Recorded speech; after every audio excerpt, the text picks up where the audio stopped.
I'm just editing it is just such like it's not like a bore. Like it's interesting to edit the podcast, but it's also just like, I feel like I'm going to be laying down too much for this setup. Hello. You just knock out while you're doing the podcast. No, it's not like boring, but it's just like I'm just listening to the same thing. I'm listening to myself and you talk for another hour and a half. After we've already talked for an hour and a half? Yeah, and that was like the third time I'd listened to it. Because now I know I don't need to go and listen to it without editing it. Like, I should just be editing it as I go. As you listen to it, yeah. Because now I know, like, what I'm listening for to get rid of. Because at first I wouldn't want to, like, get rid of something, you know, that you would like, you know, you thought would be interesting. So I was just like, oh, well, I'll just mark it, and then we can come back and look at it. And I realized I fucking forgot everything that we talked about. So everything that markers mentioned, I forgot about. And so I had to go back and listen to each marker again and be like, oh, yeah, this is what it said. And this is the part that I wanted to cut out. Anyway, I found myself, like, stop paying attention. I would, like, get on my phone. I was like, no, focus, edit. So it's just, like, yeah. Have you worked on the logo at all? No, I haven't. I've been working on my Photoshop project, so. Oh, yeah, much more important. It's only for a grade. Only for a grade, you say. I mean, what's more important, a grade or grade A podcasting? You got a point there. Yes. Yeah, no, I think, you know what, let's just jump into it today. I don't feel like this would probably be our shortest intro yet. Our shortest intro. Because we're both just like... We're just ready. We've been hanging out and talking for forever. True. And so, like, it's just like, what else are we going to talk about that we haven't talked about today already, other than, like, the podcast? I guess. Actually doing it. So, yeah, no, this is Media for the Intellectually Impoverished. I'm Trey Taylor. Don't sound so excited. I'm Trey Taylor Smith. And this is Randy. And yeah, we finally got a slogan. Enriching your mediocre lives. This is the podcast.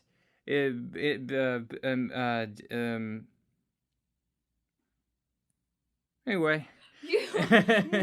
No. Let's do that whole thing. We need to start it over? We need to redo that whole thing. The whole intro? The whole intro. Okay, cool. I'm gonna keep it in just to make you upset. Okay. Well, okay, so take two. This is Media for the Intellectually Impoverished. I'm your host, one of your co-hosts. Okay, wait. Okay, take three. Wait, I got Take three! All right, wait. Oh, yeah, I got this. We were so prepared. We're just so ready. Okay, so this is Media for the Intellectually Impoverished. I'm Trey Taylor Smith. And I'm Randy. Your name is so much shorter than mine. I know, it feels weird, but I don't want to say my Miranda, whole name. You don't want to say Miranda Randy? Maybe Miranda I can drop Randy the Trey and just say Taylor Smith. I mean, but you do whatever you want. Yeah, but I feel like the only reason I really say it is because my parents would be mad. They found out that I was just going by Taylor, and they'd be like, oh, Taylor, that's not even your real name. I'd be like, shut up, it is! I just clipped the audio. Oh my god! That hurt my ears. Oh my god. Whoops. Yeah, no, whatever. Fine. Okay, I got it. This is Media for the Intellectually Impoverished. I'm Taylor Smith. I'm Miranda Randy Zapes. No, now you see no, stop. You did it on purpose. I did it on purpose. I did. Okay, wait, take 5. Okay, I got it. Do you want me to say Randy? I don't say whatever you want, but like I gotta be ready for it. Okay, I'm gonna say Randy. Okay, cool. All right. I got it. Shut up. Stop laughing, because if you laugh, I'm gonna laugh. Then I can't get it. Okay, I got it. This is Media for the Intellectually Impoverished. I'm Taylor Smith. And I'm Randy. And together we are making a podcast to enrich your mediocre lives. That was good. That was good. Actually really good. It was good. All right. So, this episode, the last couple ones we've been talking about just sort of like broadly indie movies, indie games, and then sort of mainstream or blockbuster films and AAA games. But this week we decided we wanted to sort of step away from the sort of bigger general scopes of just like media, and we're going to talk about nitty-gritty genre today. And today, the one we really wanted to talk about was horror. I always, because I slur my words, and I'm always afraid I'm just going to be like, whore. What about horrors today? I don't think you will ever do that. But it always feels like I do. But anyway, we're talking about horror. So yeah, we're gonna talk about like what makes a horror game. Like what do you need to sort of make that effective, and why certain games are more effective than others. And sort of just a general. I have a little bit of history about some horror games, but not a whole lot of history. More just specifics, specific topics. So do you want me to start today? Yeah, you can start. All right, cool. So what makes a game scary? Like that's the big question: is what is scary and why is it scary? And that comes sort of down to like the person, the player, and like what we perceive as scary. And so a lot of that is subconscious. And so you'll see a lot in games like they're playing off of you and your fears. I watched a couple of videos and sort of like research. I kind of want to link one of them to the description, but I'll talk about it in a bit. But talks a lot about sort of this immersion and this priming and getting you ready for this scare by playing on what you as a player have experienced in the real world and been taught. So one of the first things I want to talk about, I think I'm going to talk about it for a while, might as well just start, is the Resident Evil series, specifically 7. It's not the most recent because they've been remastering and remaking the classic games like 1 and 2. Right, no, 2 and 3. So, it's the most recent, like, installment chronologically, you could say. But basically, the Resident Evil games, when you go back down to the basics, came out. First game was on the PlayStation, PS1, I believe, and it was about this zombie outbreak in a mansion. You're stuck in a mansion as a military agent, and you're sort of wandering this mansion looking for your cohorts. And there's a bunch of zombies, and there's a bunch of scary things, and there's puzzles, and it's a creepy old mansion, and no one knows what's going on, and it's terrifying. But one brilliant thing that they did to hide the loading screens between each sort of room that you're going through, you have to go through a door. And so what they'll do is when you go to a door to open it, they play this cutscene of the door opening, just creaking open. And that hides the loading screen and also gives this sense of just like, what's on the other side of the door? And it gives this importance of like the door is sort of this wall between you, what you can see and what you can't see, and so what you expect and what you don't expect. And so as the series went on, the first 2, I would say, no, the first 3 were amazing. Resident Evil 1, 2, and 3 all sort of had this gist of, well, they were just really truly scary games because of just the way that they played on these ideas that people had never touched on before, this zombie outbreak as it grew bigger, and these monsters that are mutating and changing, and then the sort of you as the player dealing with that. And it was just stuff that you hadn't seen in horror games really at all yet. It was sort of the pioneer. Is your phone not muted? Is your phone unmuted? How dare you? Okay, my phone isn't on mute. I will admit that. But I can't mute my iPad. My iPad, no matter what I do, it's on Do Not Disturb. The volume is all the way down. It still bings. You want to see something cool? What? You go into your settings, and then you go to notifications, and then you go to sounds. Oh wait. No, shut up. You go to sounds, and then you can go to sounds, and you can pick a ringtone, and you can pick none, and you can pick text tone, none, and you can pick every single one of these, and you can put no sound, and you can even turn off the lock sound and the keyboard clicks, all in that sound setting. Okay, when I open my ringtone, there is no option for a none. Go to sound. Okay, maybe not ringtone, but who also, if your iPad isn't your phone, you're fine, because you can get cellular on an iPad. Okay. Did you fix it? Maybe. Did you think about that? Huh? Huh? How dare you interrupt me with a phone going on? Okay, but please explain to me why when I put my iPad on Do Not Disturb, it still disturbs me. It's because it's unlocked. Yeah, if you unlock it, it's not going to put it on Do Not Disturb. You got to put it on airplane mode. No, when I'm on my phone and it's on Do Not Disturb, I still don't get any messages or anything. Well, yeah, but you do when your phone's unlocked and open. No. Yeah, you do. Yeah, you're not popular enough for people to be texting you often enough. Wow. Yeah, I went there. You bitch. Am I the bitch here? Because you're the one who interrupted me with the phone ring. You didn't have to stop. Oh, I did. I did have to stop. You didn't. I did, because how can I continue when there's such a distracting ding? Fine. That's the true terror of today. Oh my god. Please continue. Where was I? The first 3 games you thought were the... Oh, yeah. But as it went on, they sort of changed from this sort of survival horror. I was saying it pioneered the survival horror genre. Because he was... Would you stop giving me that face? I know I'm saying horror. I know, you're just overemphasizing it, and every time you do it, I just want to be like, horror.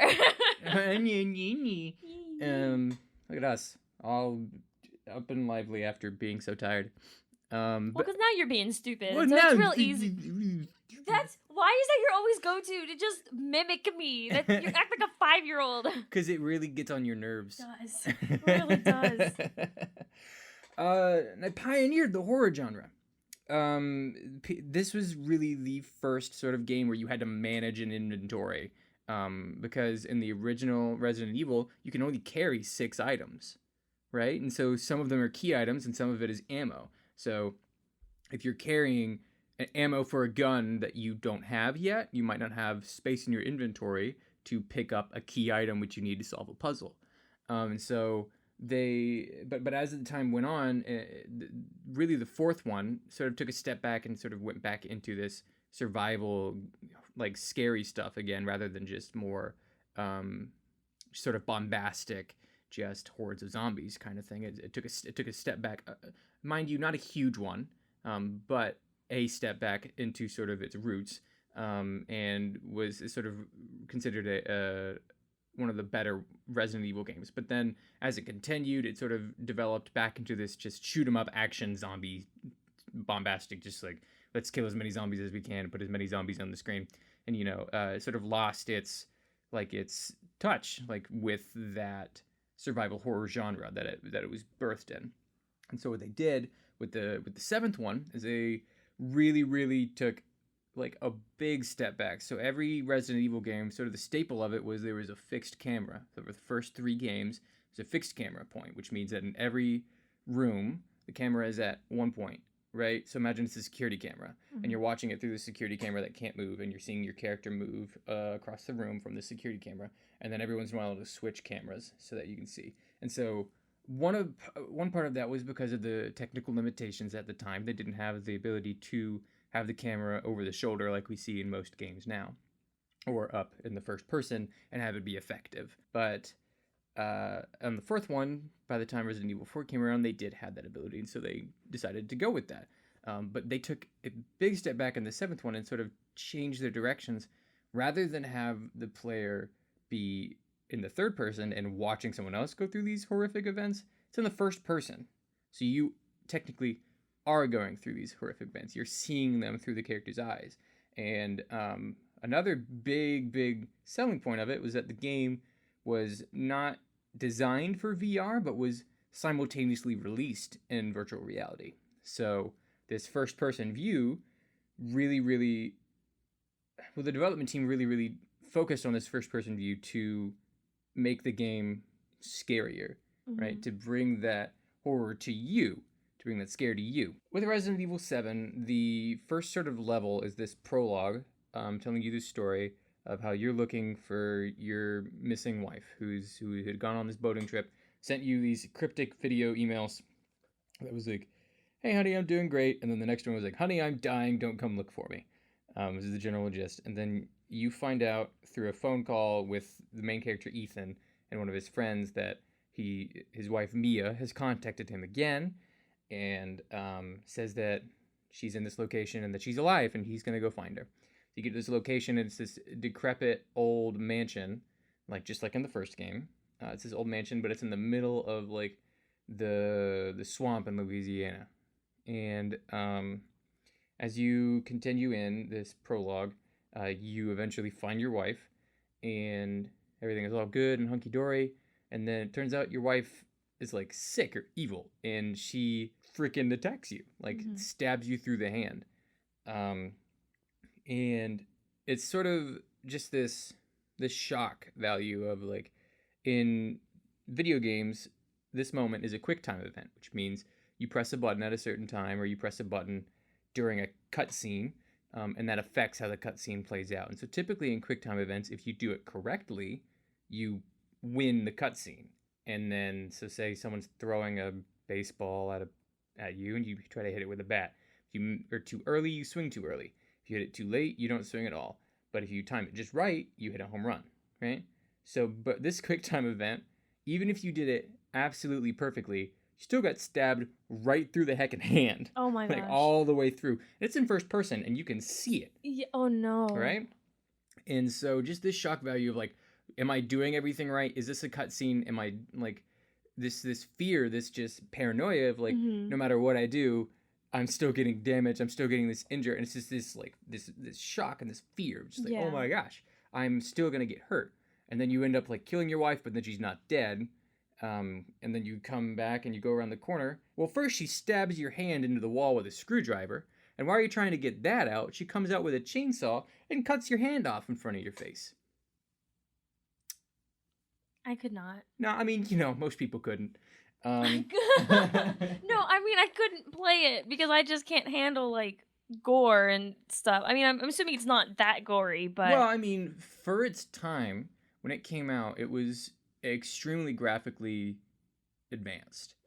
I would say that the main thing that is bothersome looking at it now is probably the faces, because technology has come so much farther, and like this was released in 2017, and the 3 years technology to sort of map out a person's face like that has come substantially farther, and so it's just kind of awkward to look at them because you're not quite getting all of the nuances you would see in today's games. But it's still extremely impressive to watch someone cut off your hand in HD. And imagine playing that in VR. Oh no. I could no.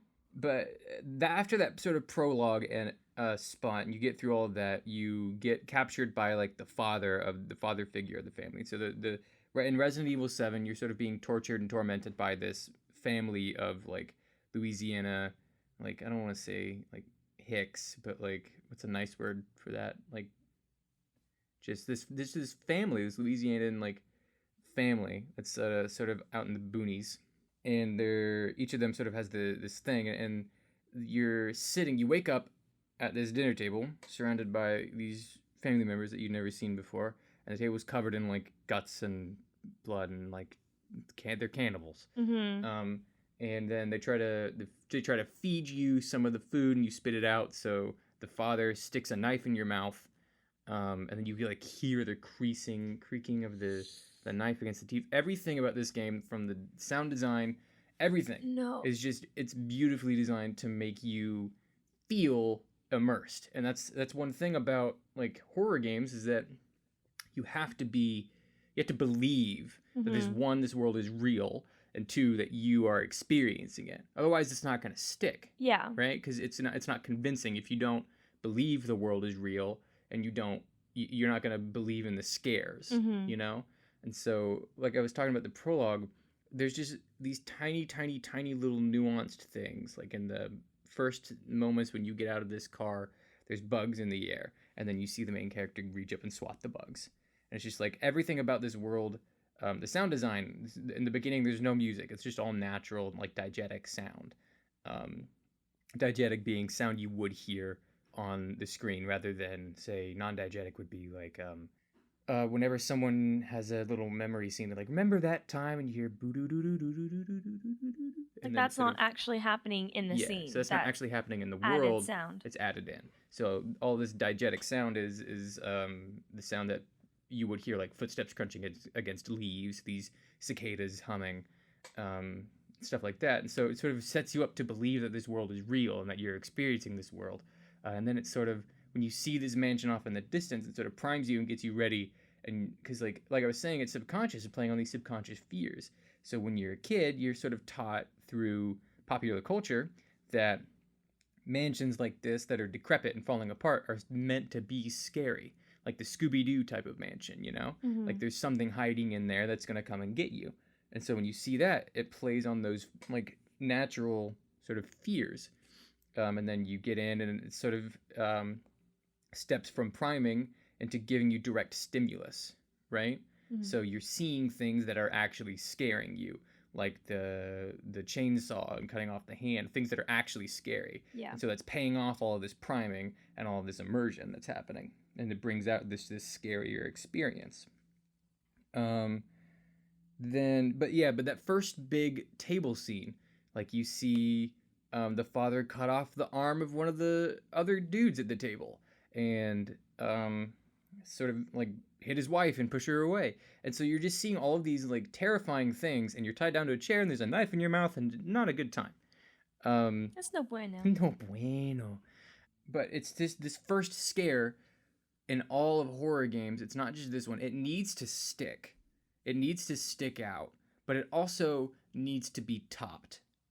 Mm-hmm. So it's this delicate tightrope balance, right? Where you need to hold on to the rest of your cards and not give away your hand too soon, but you also need to draw them in enough so that they'll want to continue playing your game past this first chapter. Yeah. And so I think Resident Evil does an amazing job of sort of towing that line and keeping you engaged enough throughout the game so you don't lose interest and fall away from like the immersion and all of this like scary stuff that's happening. Mm-hmm. Another good game sort of that does the same idea of sort of priming and immersion is the 2013 game Outlast. A little bit older. This one is about it sort of came during a time when horror games were, like I said, developing into these action shooters, like how many zombies, how many monsters can we fit on one screen for you to fight all at once. Yeah. This one sort of was the complete opposite. It removes your ability to fight back, forcing you to stealth and hide and avoid all of these enemies and these ne'er-do-wells. So the story behind this one is you are an investigative journalist, and you received a tip about this insane asylum that was doing some weird things. And you go to investigate, and you get trapped inside this asylum, and apparently the inmates have escaped, and the SWAT teams that have gone in have been like killed, and so it's just this bloodbath, and you're stuck inside this insane asylum with all these crazy people that are trying to kill you. And you have to get out, but you also want to document everything. So the main core... I've seen this. Yeah, you've seen it. Okay. When you said the name, I was like, it sounds very, very familiar. Yeah. No, I've definitely seen it. Yeah.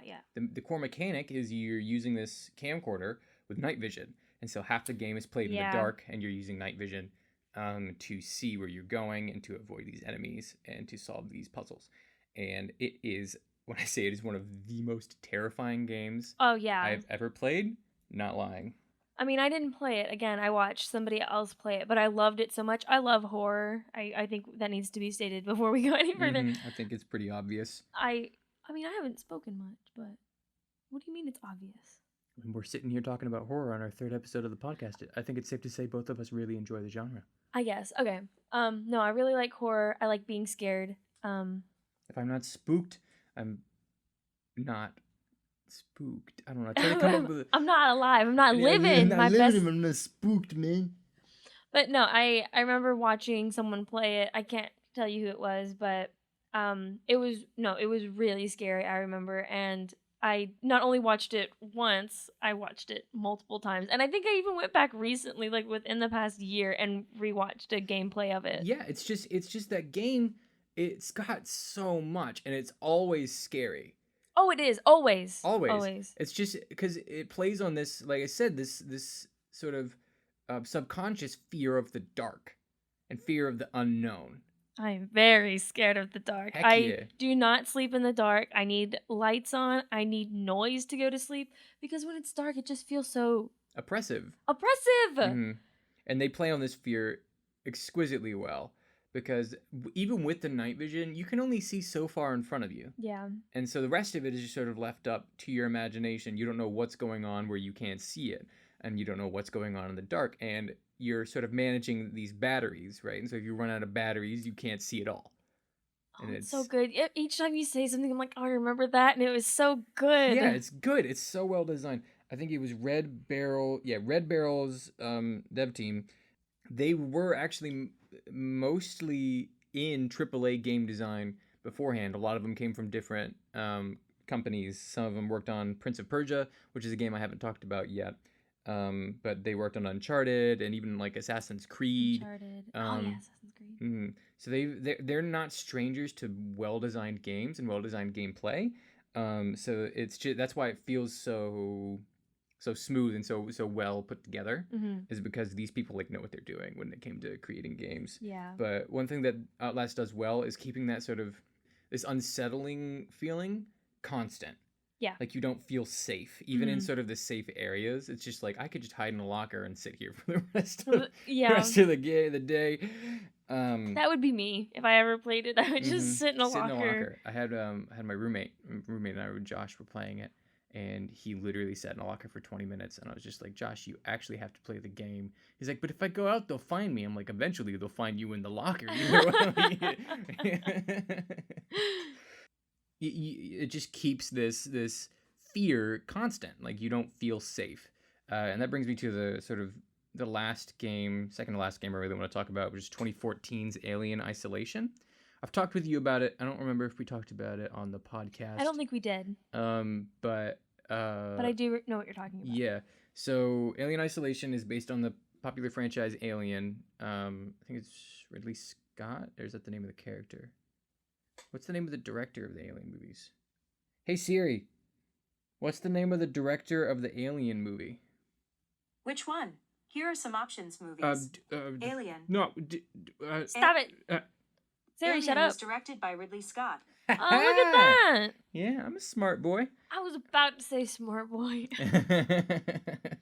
But no, it's based on the series originated by Ridley Scott. And you are playing as the child of one of the main characters in the first movie, and you found some clues about the whereabouts of your mother, and you go to this ship, and it's got an alien in it, and shocker. Whoa, really? And There's you're isolated. aliens? No, that's too much. Yeah, really? alien and isolated. No one told me that there was going to be isolation in it. But no, it also does a really good job of keeping this fear constant, because I told you that the way that the alien is designed, the AI is adaptive and it learns. So say you like crawling through vents a lot, the alien is going to take note of that, and after you crawl through the vents a certain number of times, it's going to know, hey, I can go inside of those vents to find you. Say you throw flares a lot to distract it, eventually it's going to be like, hey, rather than look at the flare, let's look where the flare came from, and then it'll find you. And so it's keeping you on your toes this entire time, because no matter what you do, you can't kill the alien. There's no killing the alien. Oh, I didn't know that. Even in the late game, like the very end of the game, there's no killing the alien. You can just get it away from you for the time being. So you get like way late in the game, you get like a flamethrower. And the flamethrower, the alien is scared of flames, and so you can sort of ward it off by pulling it out, and it'll see the flame, it'll be a little scared, and you give it a little squirt of like a flamethrower, and then it'll go, ah, and it'll run away. Exactly like that? Was that a spot-on impression? Spot-on impression. Ah. Yeah, no, it's exactly how it sounds. I actually ripped the file from the game and played it over that. Oh, okay, perfect. Yeah. But it'll disappear for a bit, but it'll come back eventually, as long as you're in the areas that the alien is at, which is everywhere. And even if you're in sort of safe areas, if you make too much noise, the alien will pop up and find you. Of course. And so it's just this constant, like, you're always in danger, and you always feel like you're in danger. And not only are you dealing with the alien, but you also have other enemies. You have like human enemies, and you have like robotic enemies, and all these things that you're avoiding and trying to avoid the alien as well. So you know that if you get caught by these guys, they're going to make noise, and they're going to attract the alien, and then you're going to die from either them or the alien. But, you know, and there's also that idea of like, can you take that to your advantage or whatever?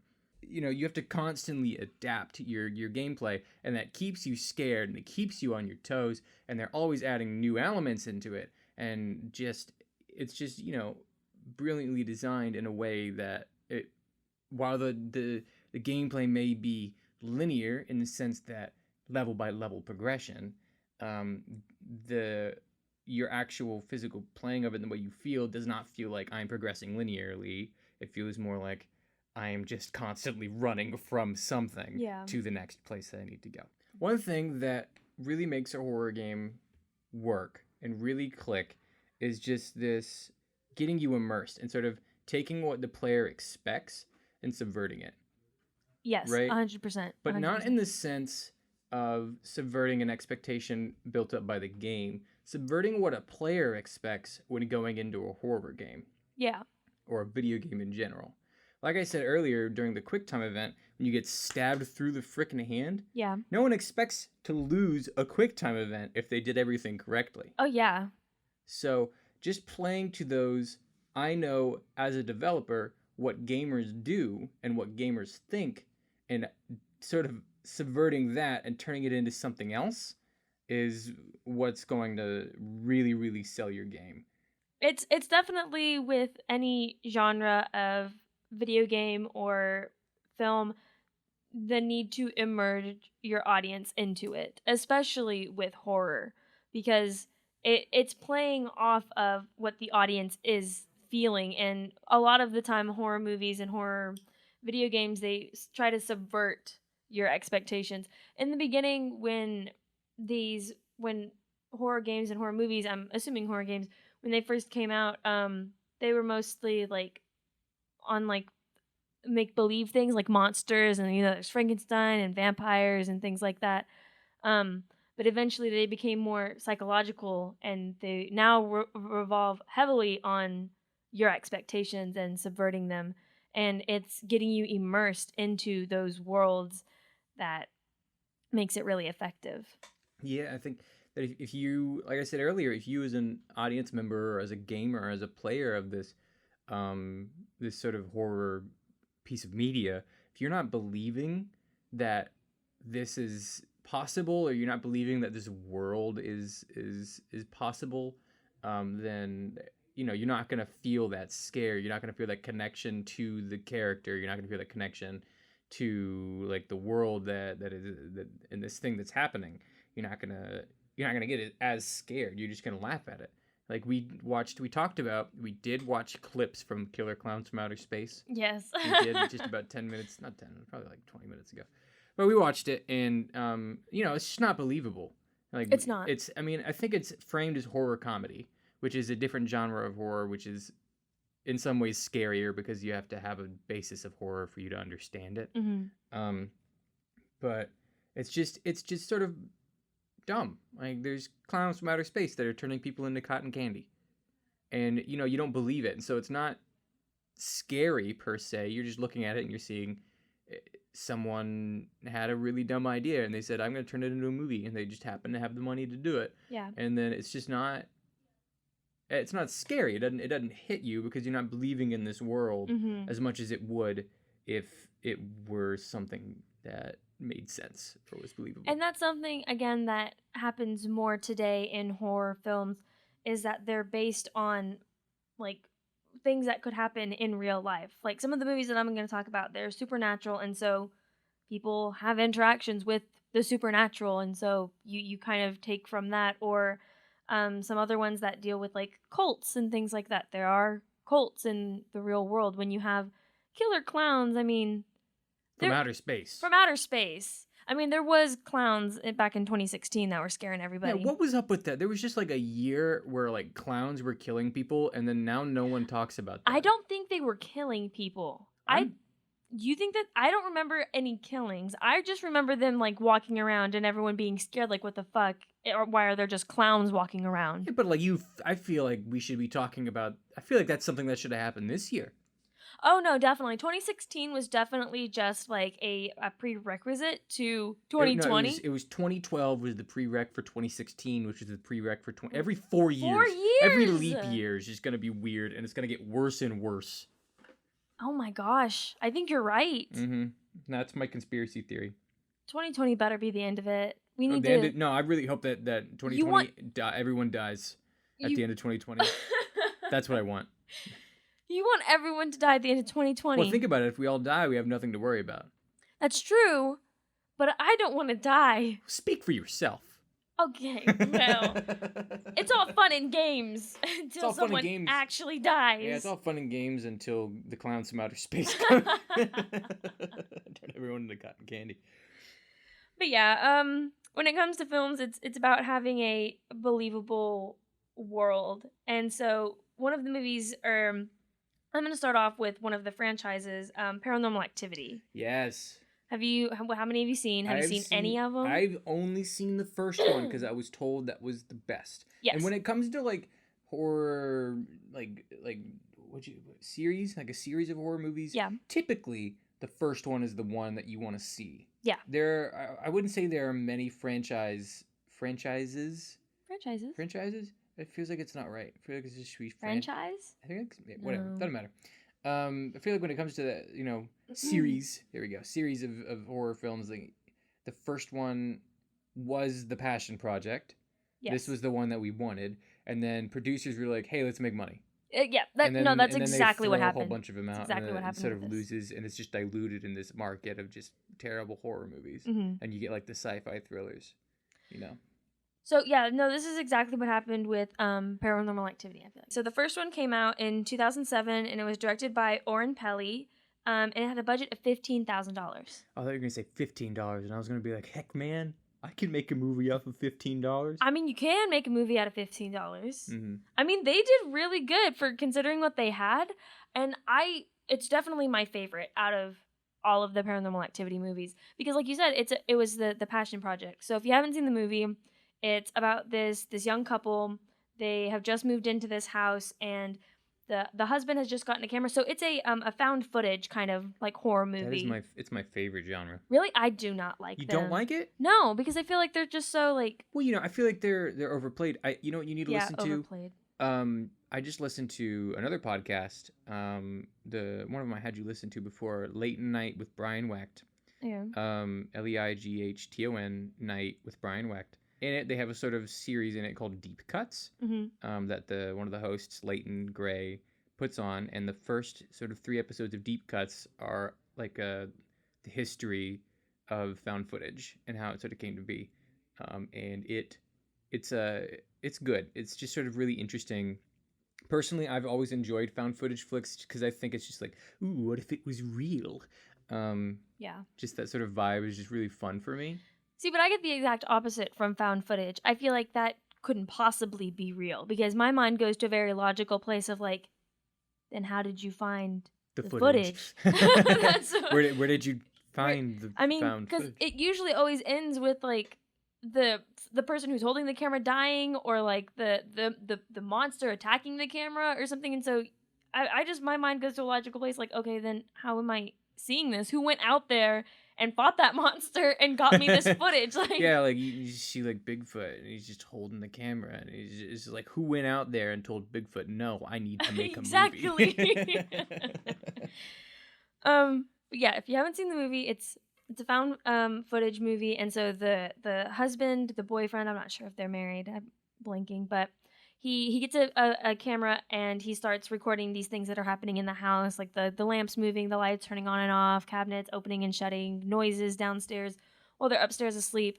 And as he's filming it, he constantly like keeps provoking it and eventually gets a Ouija board, and his wife doesn't want him to mess with it because in her childhood she had to deal with like a demon or something following her, so she doesn't like what's happening. But he just keeps messing with it, and then eventually, spoiler alert, the last night, she gets possessed, and she kills him, and then she attacks the camera. I thought you were going to say there's going to be some Paranormal Activity. I was like, oh, man. There was a lot of Paranormal Activity. Really missed a golden opportunity there. No, and I think that the scariest part of that film was the very end of it, because especially with these movies, and all of the movies that I'm going to talk about, it's about what you don't see. That's like the scariest part. Yeah, they always say that like the human mind is going to be like more what you can imagine is going to be scarier than anything that they could make. And that's like a tip when it comes to like even writing books. Like you don't want to over explain your monster because you really want the reader or the whoever's taking in your media to sort of imagine and create what their scariest monster would be. Yeah. So I think the only place where that really doesn't sit as well would be in video games. Though I would say there are exceptions to that rule in video games. For the most part, I would say most video games are very much about, what can we create to scare you? Or what can we symbolically use to scare you?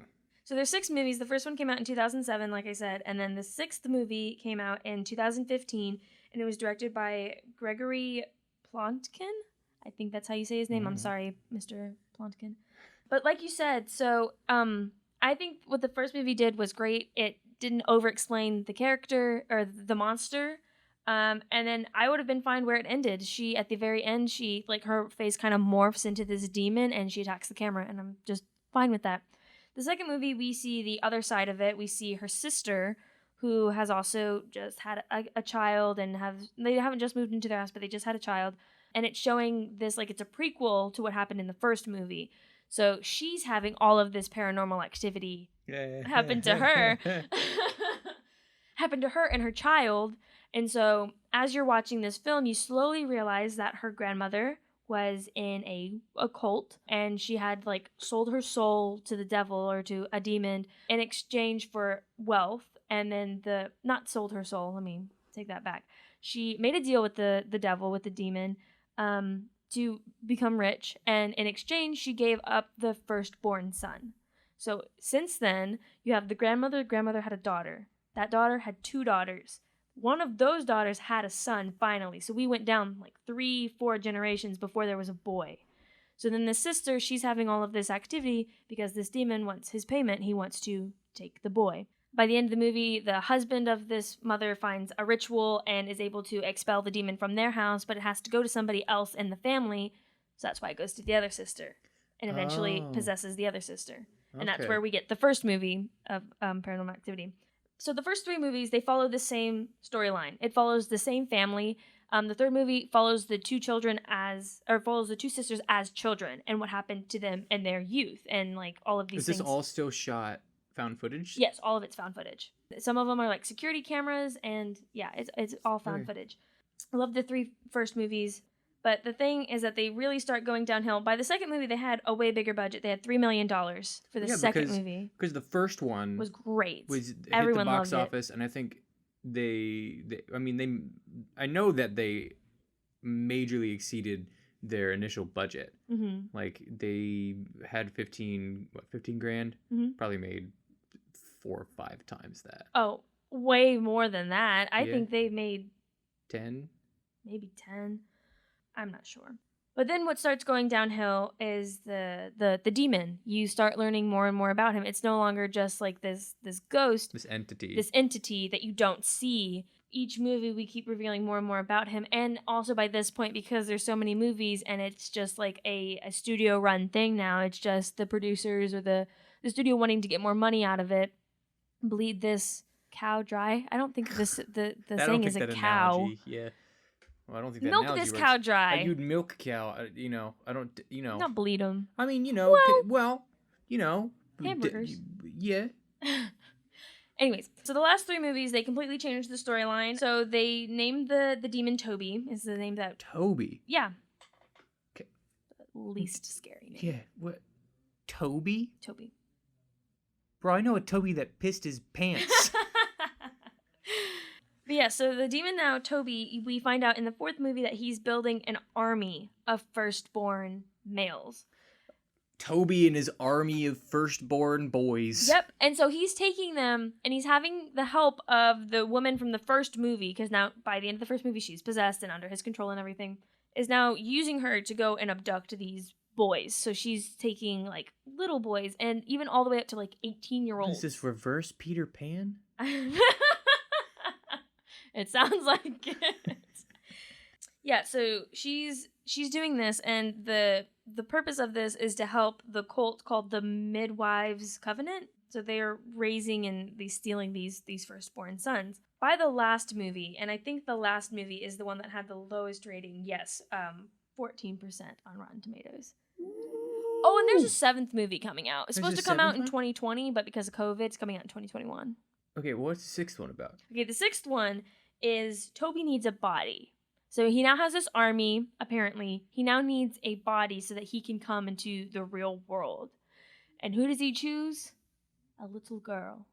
So A little girl? A little girl. So there's this girl out there who has been bred for his... Tobiness. For Tobiness. Yes, and so And you find out, I like the style of it, and it's because one of my favorite things about movies is how you can play with time. And so in this movie, they found the footage from the third movie, like I was telling you about them as actual children, the two sisters as children. They're watching the film. Who's they? So there's a whole other family, the family Okay. of the little girl. Okay. They found this footage. The family of the little girl, they found this footage, and they're seeing that these little girls are talking about their house and like predicting and saying like, oh, I can see a man holding a daughter, and then in the same shot you see the father holding his daughter. And I just love that movies can do that, like they can play with time and just I don't know, I love it. Isn't that one? Okay, correct me if I'm wrong. One of the Paranormal Activities has time travel, right? No. No? I mean, if you count what I'm talking about as time travel, No, none of them go like back in time or into the future. Are you sure? No. Because I must have slipped into a Paranormal Activity dimension time slip. Okay, well, tell me what you're thinking. Well, because I remember watching like not a trailer, but like a description or reading a description of one of the Paranormal Activity movies, and like they go back in time and end up in the house where the first lady. You're right. I am right. You're right. I'm so right. I did remember it. Okay, but because I don't consider it as like time travel. I mean, it's going through dimensions, I guess, because in the fifth movie, there's these things. These teenagers are like playing with black mirrors, I think is what they were called, or like black portals, something like that. Okay. And so one of the firstborn son, he's like 18. He just turned 18. He accidentally goes through one, and so when he goes through one of those portals, he ends up in the first movie downstairs with the woman in the first movie. Yeah. She got possessed. Before she got possessed, she was downstairs and she yelled for Micah, which is her husband, who is upstairs. Yeah. He comes running down, and then you hear like a scuffle, and you realize that she's killed him. But the reason that she yells Micah, we find out in the fifth movie, because this boy has gone through the portal and is now in the kitchen with her. Yeah, and so she sees him, and then she gets scared and yells Micah, and then he comes downstairs. The boy runs away, or he's being chased by somebody, so he runs away.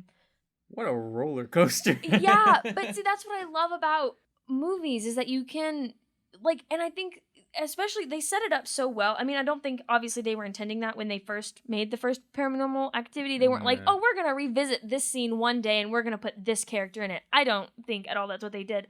But I like when movies do that. I love when there's a bunch of pre-planning and you know that you're going to make like 3 movies, and then you know in the third movie, hey, we're going to reference this thing that happened in the first movie. Or first movie foreshadowing something in the third movie. Yeah, I just really love that. Really just like meticulously planning out exactly what you want story-wise before you even sit down for the like screenwriting or anything. I absolutely love it. But anyway, so were those scary? These? Yeah. I did not find them scary. Not even the first one? The first one, I found the end the scariest, when she morphs into the demon and then attacks the camera, because that was a jump scare. I mean, jump scares are always gonna get you. Well, yeah, especially for people who sit there scared all the time. Jump scares are just like the big release. But, no. This is spooky? No. So I will tell you personally, for me, and this is why this was the first one that I touched on, because we were talking about they need to create a world that is believable and can get you immersed. And for me, this just did not feel believable. No, it didn't feel like you could sit. Like, yeah, and I guess that makes sense, is that, like, if you it is a pretty not bombastic. I keep saying bombastic. Exaggerated. It's just this sort of specific scenario. It's very specific. And it's very, like, even in Paranormal Activity, it's still closed off to like one house. It's just this one family. Yeah. So. And that's the other thing. I think that it could have worked if they had changed. They do change families, but it always comes back to that original family. And I think if they could have like completely separated it and then just told a whole new story, I think it would have worked much better, and not have gone into Tobey. Not have given him a name, or like that, not given the exposition. Nobody likes Tobey. Toby pees say his pants. every time I say Tobey, it makes me think of Tobey from The Office. And so all I can think of is Tobey Maguire, who plays Spider-Man. oh my god, I love Tobey Maguire. Did I tell you that I almost met him? You almost met him. Almost met him, and I will tell the story until the day that I die. I was in Colorado, Aspen. We were skiing down the mountain. We stopped at a little cafe halfway down.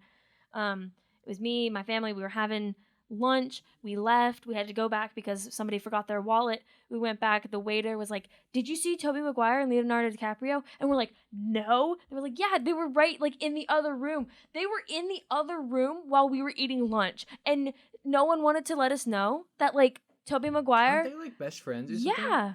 Isn't that crazy? That is crazy. And I'm so sad that I didn't get to meet them. If I ever get to meet either of them, I'm going to be like, "You were in Aspen back when I was like 7, and I was going to meet you." I was really close to meeting you. Really close to meeting you. Tobey Maguire, if you're out there, I almost met you. Yeah, I got some real connections to the film world. I almost met Tobey Maguire. I'm going to say that from now on. Anyways, yeah, I didn't really like Paranormal Activity. The first one I thought was really good, and then it went downhill. Too much exposition, explaining. Yeah, you can get if they get caught up, like if you as a storyteller, you as a creator of media get caught up in exposition and explaining rather than showing and telling and in this case scaring, like that can really put a damper on your credibility as a horror artist. Yeah. And plus they kept changing. I believe, don't quote me on it, I believe the first 3 movies were all written by Oren Peli. So he was the first one to direct it, and I think he had control over the writing of the first 3. And then after that, I think they changed writers. And so I think that's where some of the disconnection comes into. Anyways, moving on to the next movie that I wanted to talk about, going the complete opposite direction, one that frightened me to my core, and not because of like its scariness, but because of its unnaturalness. And what you were just saying, what did you just say? Bro, I said a lot of things. No, but that There's a lot of soaps in that box. Exposition. Yeah, you can't give too much exposition. So this movie does the complete opposite. There's no exposition. You have no idea why any of this is happening, and you are left as in the dark as the characters, and it made me feel so uneasy. So it's called Vivarium. I wrote Vivium on here, but that is not it. I'm pretty sure that the movie is called Vivarium. I have not. While you're looking that up, Resident Evil 7 does the same sort of thing, and I think both, Resident Evil 7 and Outlast do the same thing, where you just sort of plopped in. You just dropped in. The exposition is you're arriving. And once you arrive there, then it's like, okay, cool, figure it out as you go. Yeah. So all the exposition in Outlast is literally like a text box before you start, and it's like, your name is blah, blah, blah, blah, blah. You're going to this place because of this thing that you heard. You have a camera. You can't attack. You have to run, hide, or die. And then it drops you into the game. Anyways, Vivarium. I was correct. I wrote it down in my notes wrong. It was directed by Lorcan Finnegan. I don't know how to say his first name. Lorcan. Lorcan? That's like Larkin. This movie came out in 2019, and it is on Netflix. The premise of it is there's this young couple. They're looking for a house. They go to this place that's supposed to like show them a new neighborhood that's just coming about. And he says that, oh, it's going fast. You have to come visit it. You have to come see it. And if you don't come now, all the houses will be gone. And it's the perfect place. It's your forever home. So they go, and it is so strange because everything is so perfect. All of the houses look the exact same. The yards are the exact same. The houses are the exact same. Even when you get there and you look at the sky, it's artificial. The clouds are perfect clouds. And this is something that they mention later in the film. Anyways, they get there, they're walking around, they're very creeped out by this man who's acting very unnatural, nothing like a human. And eventually he leaves them there, and they're left to defend themselves. They try to drive their way out of the neighborhood, and they can't. They just keep getting lost. It's like a labyrinth. They keep coming back to this one particular house that they had looked inside of, number 9. And so they decide, well, we ran out of gas. We can't get out of here. Might as well. I mean, we're stuck here. So They go in and they just start living there, and they try to escape. So the next night they are like, well, let's follow the sun. So they follow the sun in a straight line and eventually come back to their house, to the number 9 house. And then they walk outside, and he finds a box of food that has been left for them to live on. He goes inside, he burns the box, burns the house down. They fall asleep. Wake up, the next house is fine. Nothing happened to the house. Anyways, it keeps going like this. So they keep getting food deliveries. Eventually a baby is delivered. And so now they have to raise this baby. Wait, so like a baby is delivered? Delivered. So like in a box, in a cardboard box, the same box that like food comes in, there's a child. And all the instructions is raise the child. What? So then we go and we cut forward, and we see this boy now looks about 7 or 8, so we think it's been 7 or 8 years that they've been here. We realize that they've only been there for about 100 days, and so this boy is growing exponentially fast. Anyway, so they have different views about what to do. The man still wants to try and escape, and so he's consumed himself in digging a hole out. He doesn't know where he's digging to, but he's going to dig them out. She has decided that she's going to raise the kid, because maybe if they raise the kid and do a good job of raising him, they'll let them go. So they have differing views, and they become polarized because of this. Obviously, at the beginning of the movie, we saw them eating together, sleeping together, brushing their teeth together, doing everything together. And then when you see this split in views, they are completely polarized. They are now on their own. This woman, all she has now is this child, and this child is not natural. He has a man's voice, and it's very uncomfortable when you listen to him talk as a little boy. And then he does these impressions of them, which they're not spot on, but they're very close, and it's very creepy. And he just doesn't act like a child. And so that's something that they're slowly realizing, is that this place isn't like normal. And that's what really left me with an uneasy feeling, was that this world was too perfect. Perfect house, perfect kid, seemingly on the outside, perfect clouds. But they start seeing like the downsides of it, like there's no wind. There's never any airplanes. There's never, like, smells or tastes anymore. And there's no explanation for it. Eventually, the man tries to kill the boy. Doesn't work. She rescues him. Spoiler alert. For the end of the movie, he ends up dying. The boy is now a grown man, and every day he walks off and is learning some language or some kind of information. She tries to follow him, but she gets lost as she tries to follow him. The man dies while digging the hole. And the boy doesn't kill the woman, but she's just so tired that, like, I guess she just gives up. And he puts her in a body bag and, like, just throws her down in the hole. And with the man, because the man died in the hole. And then he puts all the dirt back in the hole. And then it's like they were never there. And then this man, he goes back to the very beginning where the real estate agent is and takes his place. And so it becomes full circle. Like, does that make sense? Did I explain that well? I got it all. So it's a very unnerving, I spent way too long explaining it, but it's a very unnerving game, and it made me feel sick to my stomach just how perfect the world was, and that you're left with nothing. Like, you have no idea why they're there. They can't escape, and so you feel like you're stuck there with them. Yeah. And the way that it's just shot is very extreme close-ups of their faces a majority of the time. So you feel this, like, trap with them. Like, there's no way that they can get out. There's no way that you're getting out. And the music it's for the first half of the film, it's just complete silence. Yeah, and like I love that, though. I do.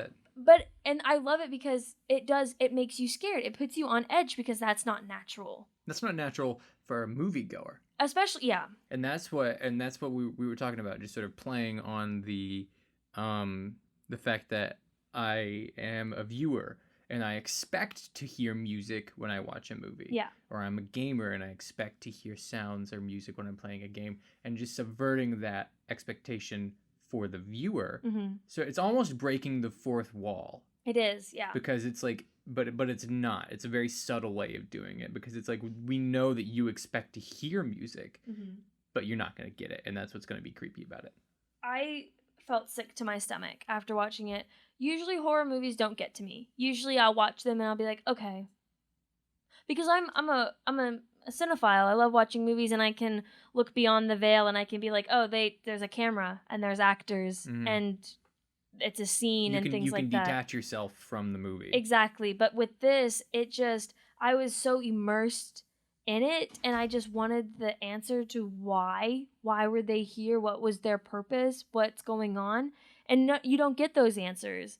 And it made me sick to my stomach afterwards. I was walking around queasy because I just thought, and especially it talks about like social conventions of how like we all wish that we lived in a perfect world, or especially me because I'm a perfectionist. I want to do well at everything that I do. I want to one day have the house with the white picket fence and a husband and a child and all of these things. And then when you see it right in front of you, you think no, because that's not real.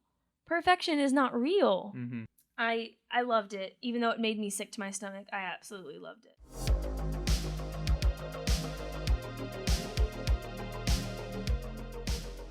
Last one that I'll briefly touch on is Hereditary. I know we talked about it in the first one. It was directed by Ari Aster. Came out in 2019, I believe, or 2018. I think it was 18. I do not think it was that recent. So Midsommar came out after. So Midsommar was 2019. Hereditary was 2018. Yeah, Hereditary is 2018. There we go. Okay, so I did some more research on Hereditary. I wanted to watch the movie, but to be honest, I was a little scared through the first run-in with it. That movie also really scared me. But you have seen it. I have seen it. Okay. No, I definitely have seen it.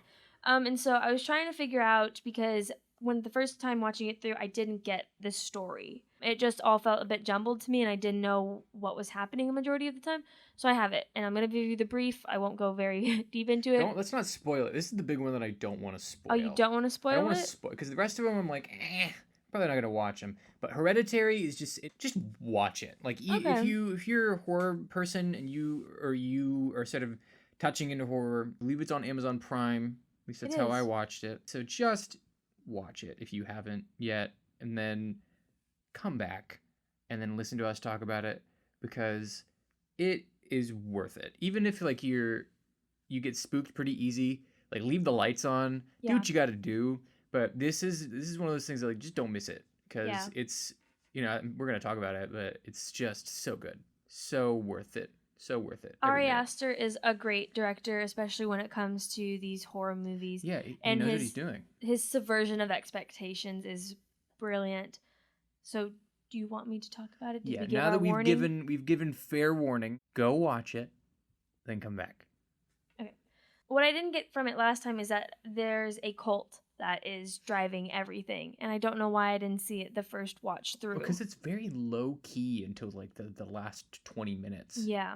Anyways, there's this cult that's basically controlling this family, and I love the layers in it, because the mother in this story is also building like a replica house. It's how she copes with the things that have happened in her life. She makes replicas of them, model houses and things like that. And so as she's making these things and controlling them, there is a larger force at work controlling her and what she's doing, which I love that symbolism. I didn't think about that. No. Yeah. I mean, I've only seen it once as well, but I'm also one of those guys that watches a horror movie and then it's like, what just happened? And immediately goes to YouTube and pulls up some guy explaining it. And then I'm like, oh, that's what happened. We can be those guys. Well, I don't think I could be that guy. You don't think you could be that guy? No, because I don't understand it. Well, you gotta watch it a couple of times to understand it. Anyway, so as you go through the film, and you have to watch it a couple of times, or like me, do a little bit of extra research. Mm-hmm. So what they're doing is basically what Paranormal Activity was trying to do, is trying to bring this god, this demon, this devil, whatever you want to call it, into our world. And so they're doing that through this family. So they're trying to get this boy, who is, I believe, at the ripe age of 18. I think so. You're 16 or 18. One of those two ages that's just like... The ripe age. Yeah, the ripe age. But they're trying to get him because he's the vessel through which this entity is going to come through. But you realize throughout the movie that this entity has already kind of come through his sister Charlie, which I really liked as well. There's like very subtle hints to it, like the things that she can see and hear, and the noises that she makes, the clicking sounds, are this entity working through her. And then when she is spoiler alert, if you haven't watched the film, please watch the film. When she is inevitably decapitated, it's like this entity leaves her and is now waiting for this vessel, this boy, to be opened into Yeah, and receiving him. even, it's like Ari Aster, when he wrote this movie, everything was planned. Yeah. And in the movie, everything was planned. Yeah. Everyone that is in this town or in this movie that affects this boy and this family is in on it. Yeah. And so even just like the tiny little hints, like they all knew that Charlie, the little girl, was allergic to nuts or something. Mm-hmm. And so when they go to that party, the girls there that are making the cake make sure there's nuts in the cake and make sure that the kid Charlie gets some. So that, and then they put the deer in the road so that he swerves off and decapitates.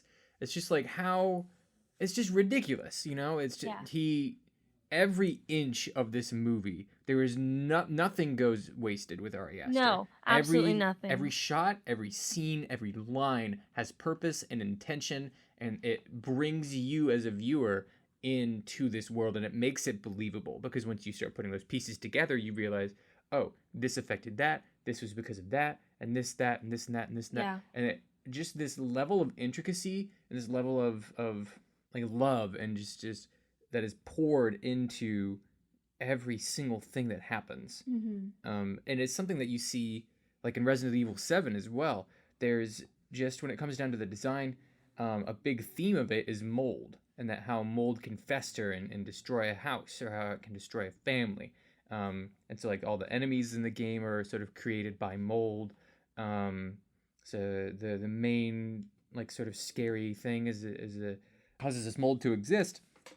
And but like there are things in the house that, like food that's just covered in mold, and it's not this special mold, it's just regular mold.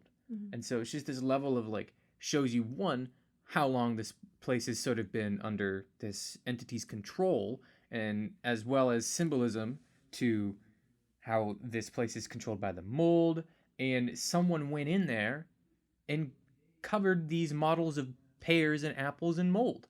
Someone did that on purpose, and it shows, and it brings you in. It's not just a piece of toast on a table; it's a piece of moldy toast on a moldy and scuffed up table, and it's just something. There's something about seeing those levels of intricacies and not consciously acknowledging them that brings you into the world, and it makes it believable, and it makes you scared, because if this is believable, if this world is believable, if I'm sitting in a world that's believable, then the scares and these entities that are attacking me are believable as well. Yeah. And so that's what in turn scares us. Yeah. No, I love horror movies. I love being scared, and it's so when you can really get into it and just be immersed in the film, and when nothing is wasted. Like, I feel like this is such a contrast between Paranormal Activity and Hereditary. I feel like there was a lot of missed opportunities with Paranormal Activity, and Hereditary, there are none. There are every opportunity. That movie is chocked full, and there is not one throwaway line, throwaway scene in that film. Yeah, it's all intentional. Everything. And it feels intentional. Yes. And that's, and that brings it to life. And it terrifies the shit out of us, because it's believable, and the characters are believable, and they're portrayed in a believable way. And so when these terrible things happen to these characters, and it's believable to us, it just brings that scare out. I'll never forget one scene that sticks in my mind is after Charlie, gets her head decapitated. You don't see it for a while. You never actually see the head. You just see the son's reaction to it in the rearview mirror, and you see him drive home and get in bed. And then that next morning, he lays in bed and he doesn't sleep. And the next morning, his mother goes outside, gets in the car, and sees her decapitated daughter in the back seat, and she just screams. Yeah. Right? That moment stuck with me and hit me harder than any other part of the movie. Just that visceral sort of like scream of a mother losing her daughter, just applaud the actor for that, because it just tore me apart. And it wasn't necessarily scary in and of itself.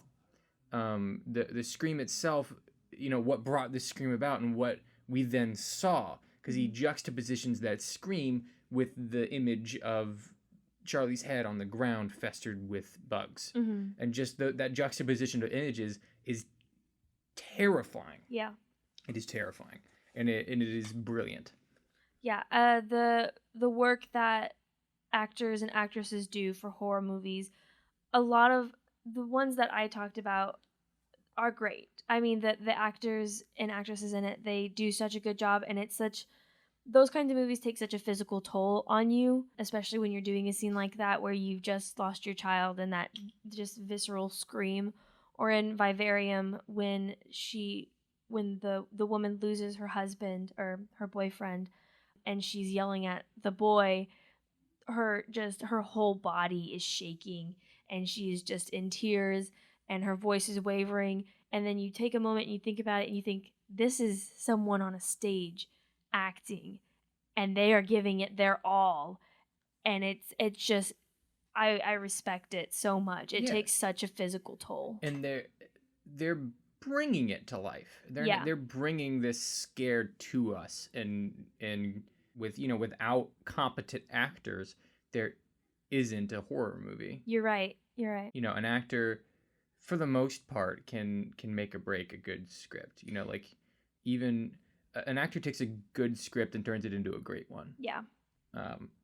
Because it's all down to the interpretation. The director can say whatever they want to the actor, but in the end, it's the actor's job and up to their ability to create what the director sees in their head. When it comes to horror movies, like I think actors in horror movies really just, you gotta love what you're doing. You have to. You have to love it. You have to be 100% in it. Otherwise, it's we're gonna be able to tell, and then it's not gonna be believable, and then it's not gonna we're not gonna be immersed, and we're not gonna feel that scare. But you want to move on to recommendations.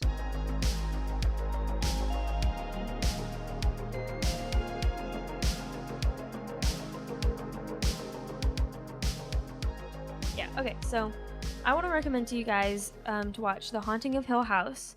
It's on Netflix. It's a Netflix original series. It came out in 2018. I'm a little bit late to the game. I am currently watching it, and I love it. Like I said, I love horror movies. I love being scared. I'm about most of the way through. I only have the last 2 episodes to get through. The director does a great job of blending places and sounds, because you're following this family in present day after they've gone through the trauma that's happened at Hill House, and we're also finding out exactly what that trauma was at Hill House at the exact same time. So there's no explanations, there's no exposition. You're slowly figuring out as each episode goes on, and there are 5 children. So the first 5 episodes, you're getting to know them, and you're getting to know their side of the story leading up to this trauma. And like I was saying, your expectations are subverted the entire time. So there might be someone about to scream or something because they just saw a ghost, and instead it'll cut back to present day and there will be a car screeching stop. Or like a door you think is about to slam closed and it'll quickly switch to present day and it's somebody knocking on the door. I love it because you're expecting to get scared by one thing and then you almost get scared by something that's not scary at all. And I love it. It's a great watch. It slowly becomes more and more thrilling and terrifying as you continue. As you slowly get more of the story and what's going on, you can't stop. I mean, I'm going to finish watching it tonight because I can't stop on episode 9. I need to know what happened at this house, the tragedy that befell this family. I don't know. I feel like the one big one, I mean, I didn't talk about it, but the sequel to Outlast 2, is substantially terrifying. I played through both the Outlast games with some friends, and I really wanted to be the one to play it. Like, this was my game. I let my friend play through Alien Isolation, and I watched, and so we each had sort of our own little games to play. But Outlast 2 does an amazing job of proposing this sort of mystery and sort of juxtapositioning this scary, like, cult action with this, like, with the past of the character and sort of this past trauma of the character, and does a really good job of just sort of, like, nailing that first scare and then amping it up, and just, but sort of, not topping itself too much or not giving away all its cards, This one is more mystery based, I would say, but it's still quite the fright.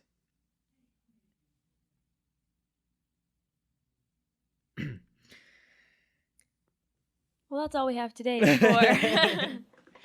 Yeah, no, that's good for this week. We've got some time. I'm glad you all joined us on this spooky adventure. Yeah, no. So we'll hopefully see y'all guys next time. Ooh. It's spooky because it's a ghost. That did not sound like a ghost. What does your ghost sound like? Screeches into the mic.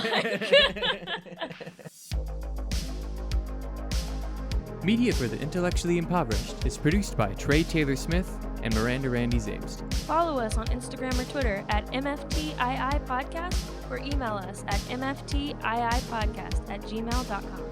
Thanks for listening.